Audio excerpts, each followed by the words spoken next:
A lo largo de la historia, ciertos objetos han cargado sobre sí desgracias y coincidencias trágicas para sus propietarios, dando un tono oscuro a su historia y convirtiendo estas reliquias en objetos con los cuales tener cuidado. Quédate y descubre las fascinantes historias de estos objetos malditos. Esto es Enigmas.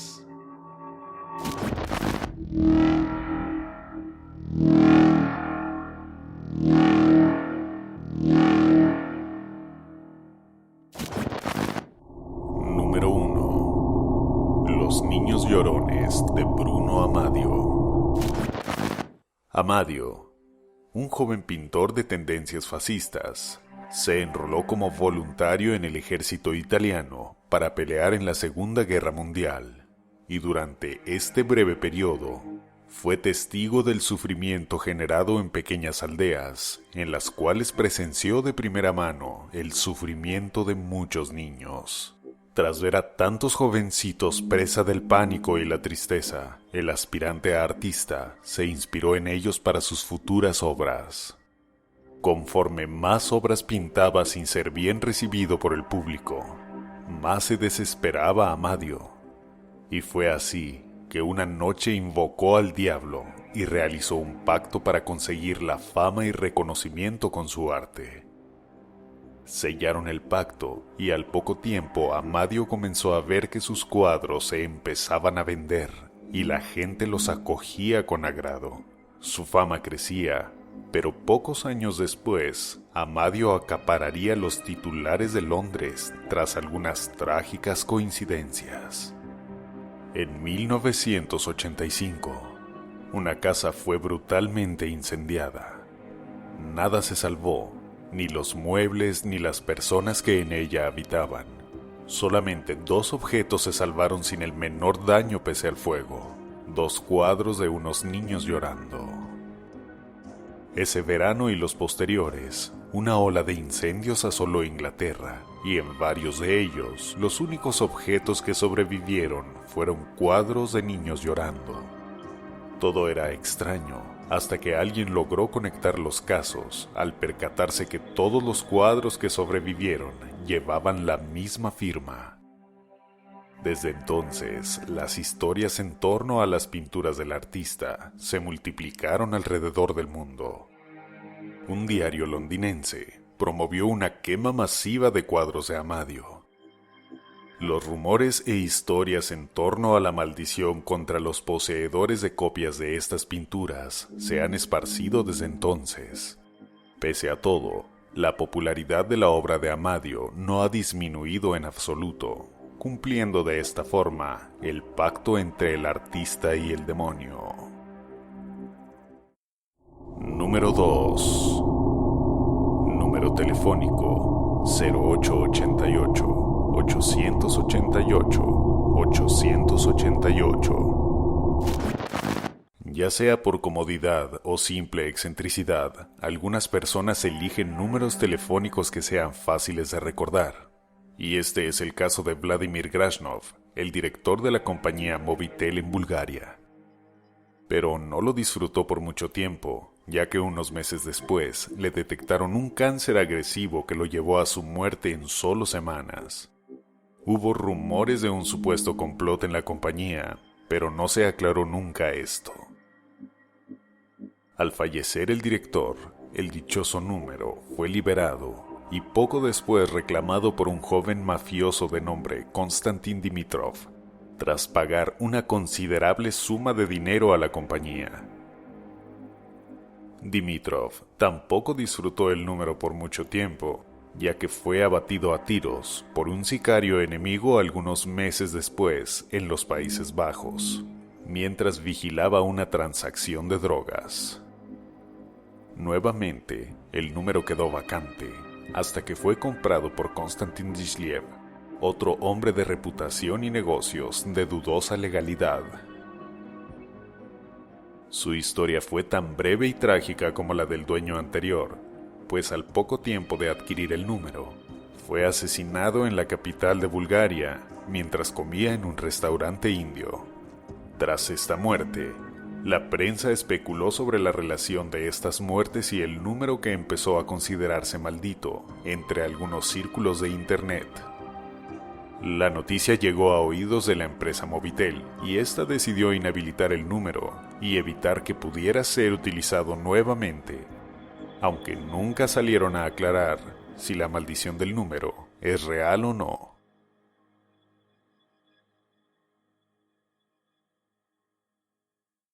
Número 3. La silla de Thomas Busby.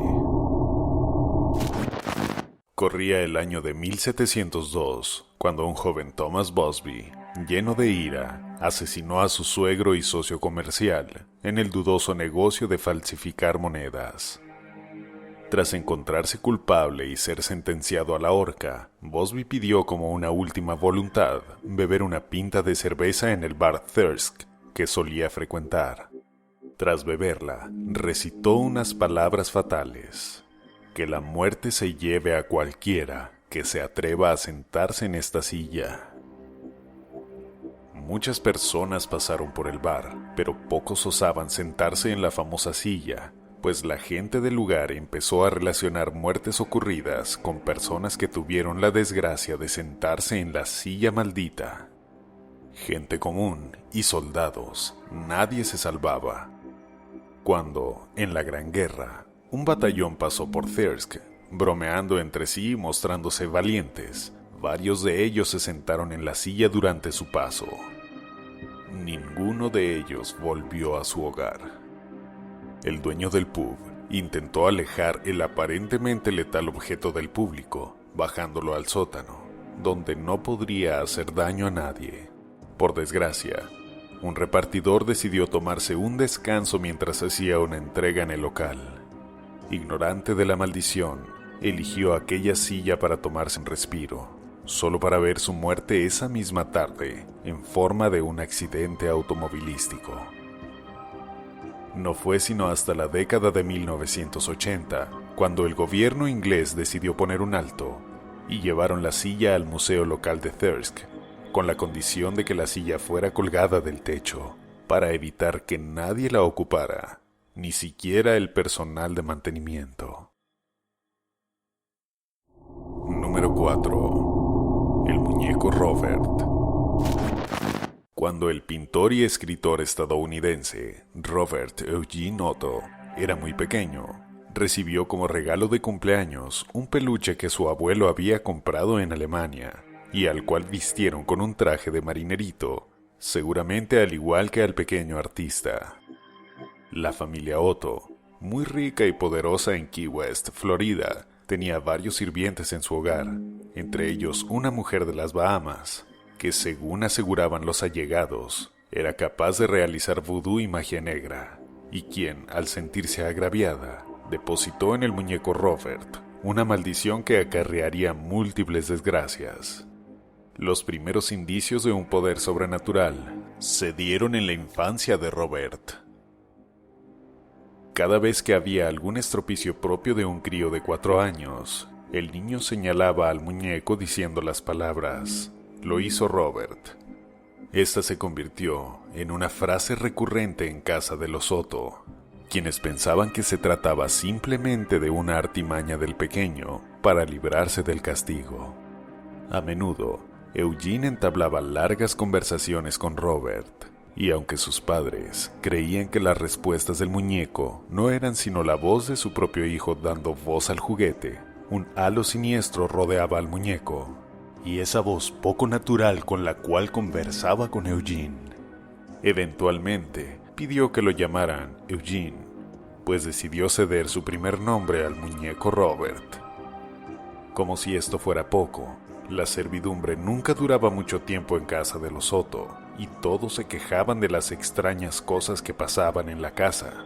Muebles que cambiaban de lugar sin explicación alguna, objetos que desaparecían, y el extraño muñeco que aparecía repentinamente por varios rincones de la casa sin haber nadie cerca. Y algunos transeúntes aseguraron ver al muñeco asomarse a las ventanas. Eugene se casó y heredó la casa tras la muerte de sus padres, Pero las desgracias continuaban. Su esposa se volvió loca y vivió encerrada en la casa hasta su muerte. Y finalmente, Eugene decidió meter al muñeco en una caja de cristal, aunque poco después, él también falleció en circunstancias extrañas. Cuando llegó un nuevo dueño a la casa, no tardó mucho en decidir donar el muñeco al museo local, donde se exhibe hasta el día de hoy. Sin embargo, su maldición continúa causando calamidades, a tal grado que su exhibición está repleta de cartas y notas de visitantes pidiendo perdón, pues se dice que, si se le toman fotos sin antes pedirle autorización, Robert es capaz de maldecir al imprudente turista. Número 5. Tumba KB62. La maldición de Tutankamón. En 1922 se descubrió una tumba faraónica intacta, la primera en más de 3.300 años desde la construcción de las pirámides egipcias. En la antecámara de dicha tumba se encontraba la leyenda: la muerte golpeará con su miedo a aquel que turbe el reposo del faraón. En esta tumba se encontraba el cuerpo del faraón Tutankamón. Pese a la maldición, el arqueólogo Howard Carter abrió la tumba junto al patrocinador del descubrimiento, Lord Carnarvon.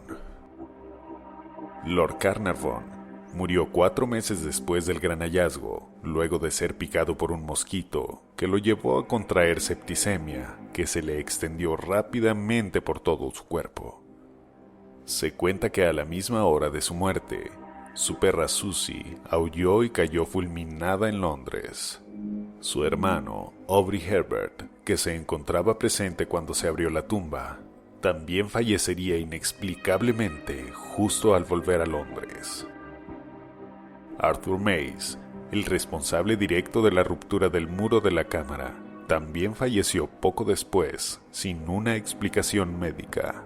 Sir Douglas Reid, quien radiografió la momia de Tutankamón, enfermó y volvió a Suiza, donde murió 2 meses después.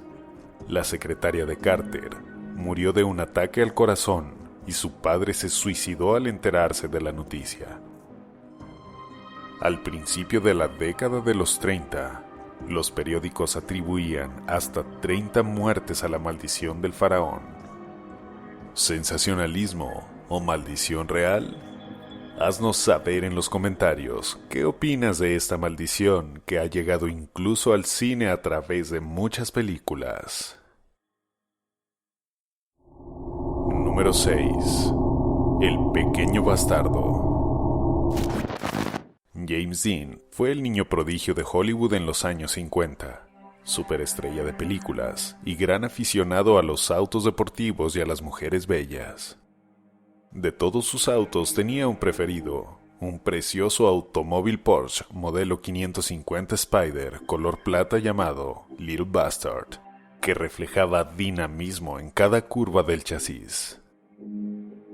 Aunque, según palabras del actor Alec Guinness, el auto parecía hambriento, con un temperamento malvado, y aseguró aconsejar a Dean de no subirse en ese cacharro. Dean lo ignoró y preparó a Little Bastard para una carrera próxima. Durante los preparativos de la misma, y corriendo a gran velocidad, Dean se encontró estrellándose contra otro automóvil, perdiendo la vida en ese mismo instante. Little Bastard fue declarado pérdida total y puesto en el deshuesadero. Pero, pese a los golpes, no pasó mucho tiempo antes de que George Barris lo comprara. George era dueño de un taller de reparación en Chicago y consideró aquella pila de chatarra algo muy valioso, y con razón. No cualquiera podría presumir de ser el dueño del automóvil en el cual una leyenda había perdido la vida. Nada más llegar al taller, el pequeño bastardo comenzó su carrera de incidentes y tragedias. Mientras trataban de descargarlo en el lugar, un cable de carga se soltó. El auto cayó encima de uno de los mecánicos, rompiéndole ambas piernas. Pocos días después, un par de ladrones intentaría robar partes del automóvil, pero resultaron heridos al intentar llevar a cabo el robo. El auto fue desensamblado y sus partes vendidas a distintos dueños. El motor fue a dar a otro 550A, nuevamente un auto de carreras. La caja de cambio se colocó en otro vehículo y las ruedas traseras también terminaron en otras manos. Resultado, el comprador del motor murió al estrellarse contra un árbol durante la competencia. El dueño de la caja de cambios también tuvo un accidente, mientras que el propietario de las llantas evadió la muerte, pero no un coma a causa del estallido de los neumáticos en plena competencia. La estela de desgracia dejada por el pequeño bastardo no acabaría ahí. Barris prestó el auto para una exposición de seguridad vial en California. El taller donde se resguardaba el auto se incendió en extrañas circunstancias. Tal vez harto por las desgracias, quizás advertido y asustado por tan funestas consecuencias, Barris decidió enviar al pequeño bastardo a su destino final en el deshuesadero. Ni siquiera esto detendría la carrera sangrienta del automóvil. Durante un primer intento por llevarlo a su última morada, el camión en el cual se le transportaba fue alcanzado por otro auto. El chasis del auto maldito cayó sobre el conductor del camión, matándolo al instante. Finalmente el auto pudo ser destruido, terminando con ello la macabra leyenda de este infame auto. Número 7. El diamante de la esperanza. Resulta irónico que una joya con semejante nombre sea responsable de tantas tragedias. El presente objeto es uno de los más antiguos en esta lista y, como tal, uno de los más vinculados a desgracias y tragedias con respecto a sus portadores, o quienes estuvieron cerca de él en algún momento. Encontrado en la mina Golconda Colur como parte de los atavíos de la estatua de la diosa Sita, la gema tuvo como destino las manos del joyero Jean-Baptiste Vernier, quien a la postre sufriría no solo la pérdida de su obra, sino los primeros efectos de la maldición. Al recuperarlo, después de un primer hurto en 1642, Tavernier vendería la joya al monarca Luis XVI. Poco le duraría al artista el gusto de ver su trabajo engalanando a la pareja real francesa, pues tan solo unos meses después sería víctima de una jauría de perros salvajes durante un viaje a la India. Por tanto, el artista no vería el destino de su obra, pues a fin de darle un aire más romántico, María Antonieta, reina de Francia, mandó modificar la pieza, dándole forma de corazón y un nuevo nombre, diamante azul de la corona. Tras esta modificación, el levantamiento revolucionario de 1789 no tardaría en llegar. La consecuencia de dicha revuelta fue la ejecución de los monarcas en la guillotina, sumando así una desgracia más en la historia del diamante de la esperanza. Tras la muerte de los soberanos, la joya pasó a descansar en las reales joyerías de Garde-Meuble, de donde fue robado sin que se supiera su destino durante mucho tiempo. Solo podemos especular si es que hubo más desgracias vinculadas al diamante durante el tiempo que estuvo perdido, pues no se supo de él hasta 1813, cuando un tal Henry Philip Hope, Esperanza en inglés, lo obtuvo, dándole además el nombre con el cual se le conocería a partir de entonces. Junto con la joya, Hope adquirió una serie de desgracias familiares y quiebra financiera. Al morir, Henry Hope heredó la joya a su nieto, quien sufrió una gran cantidad de infortunios antes de obtener el permiso de las cortes inglesas para poder deshacerse del objeto.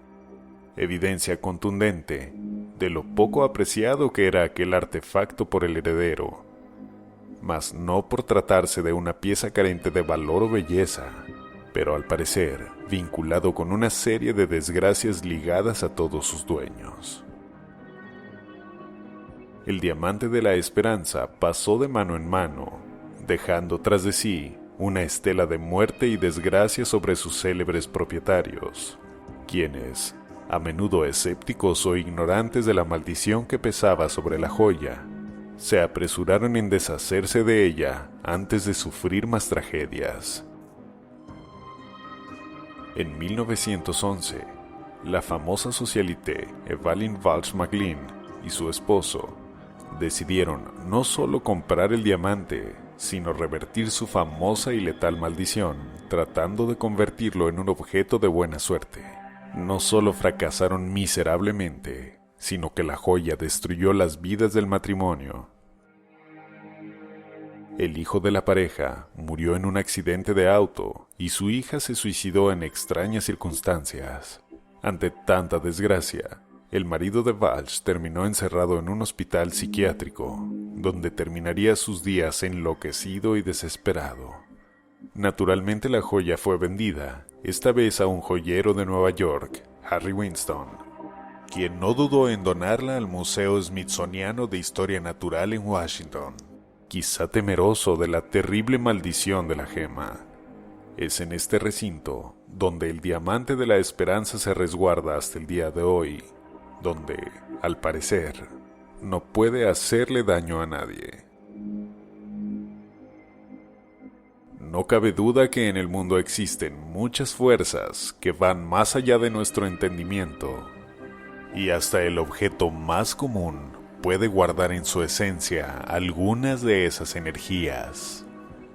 Haznos saber en los comentarios cuál de estas historias te gustó más, y si conoces algún otro objeto que debió estar en el listado. Ayúdanos compartiendo el video y suscríbete activando la campanita. Y aunque este video ha terminado, nos vemos en el próximo Enigma.